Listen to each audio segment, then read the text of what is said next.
और संसद सुरक्षा चूक के आरोपियों का एक बड़ा खुलासा भी हुआ है। चारों आरोपी सोशल मीडिया के जरिए एक दूसरे के दोस्त बने थे। सागर और मनोरंजन संसद के अंदर थे, नीलम और अमोल शिंदे संसद के बाहर मौजूद थे। जूते के अंदर कलर स्मोक रखे गए थे, यानी जूते के अंदर इन्होंने काटकर उसको स्मोक को रखा था, कलर स्मोक को। और कहा यह जा रहा है कि चारों के चारों शख्स जो हैं वो सोशल मीडिया के माध्यम से ही एक दूसरे के दोस्त बने थे। और इनकी जो जानकारी थी वो ये भी है कि 2 लोग अंदर थे और 2 लोग बाहर थे।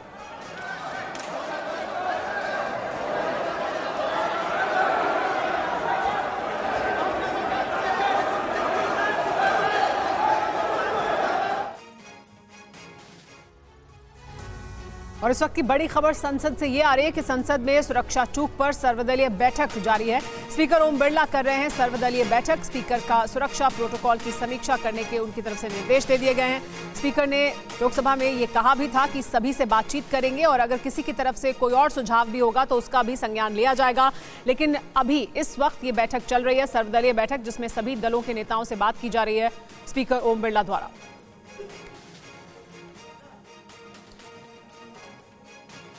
और देखिए एक और बड़ी खबर, संसद में सुरक्षा चूक के बाद बड़ा फैसला लिया गया है।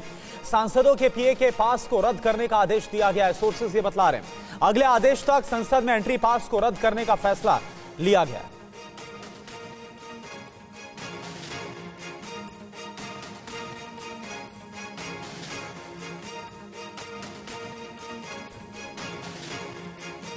और इस बीच संसद सुरक्षा में सेंध के बाद स्पीकर का बड़ा फैसला भी सामने आया है। संसद विजिटर पास पर भी रोक लगा दी गई है। अगले आदेश तक के लिए विजिटर पास पर रोक लगा दी गई है। विजिटर गैलरी से ही लोकसभा में कूदे थे 2 आरोपी, जिनकी तस्वीरें सामने आई।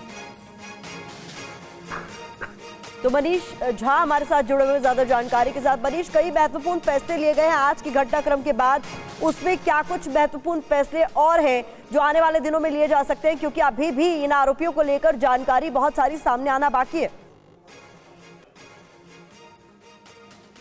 बिल्कुल प्रतिमा, देखिए संसद की सुरक्षा बेहद संवेदनशील मुद्दा है और उसमें कोई समझौता नहीं होना चाहिए। और चूंकि संसद में ये घटना घटी और उसके बाद सभी सांसद चिंतित थे, इसलिए स्पीकर ने अभी ऑल पार्टी मीटिंग बुलाई है ताकि और क्या क्या कदम उठाए जा सकते हैं। देखिए अगर एक बार कोई घटना घटती है, जो घटी 13 दिसंबर 2001 को, तो वो चूक थी। लेकिन अगर वही घटना दोहराई जाती है और दूसरे रूप में दोहराई गई तो वो फिर अपराध है। और इसीलिए ऐसी स्थिति में आने वाले समय में कोई घटना और ना घटे तो क्या क्या उपाय हो सकते हैं उसको सोचने की जरूरत है। ऐसे वक्त में जब भारत के लोकतंत्र पर खतरा है, वैसे में लोकतंत्र के सबसे बड़े मंदिर पर किस तरह से सुरक्षा को और चाक चौबंद किया जाए, इस पर तो बैठकें होनी चाहिए। क्योंकि देखिए चुनौतियां कई तरह की है। आज कोई स्मोक बम लेकर आया, कल के दिन में कोई आएगा, अगर वो कपड़े में कोई वायरस लेकर आ जाए, कोई बायोलॉजिकल वेपन लेकर आए, फिर आप कैसे इंश्योर करेंगे? कोई केमिकल वेपन लेकर आ गया, फिर आप कैसे इंश्योर करेंगे? मुझे लगता है कि नई संसद परिसर में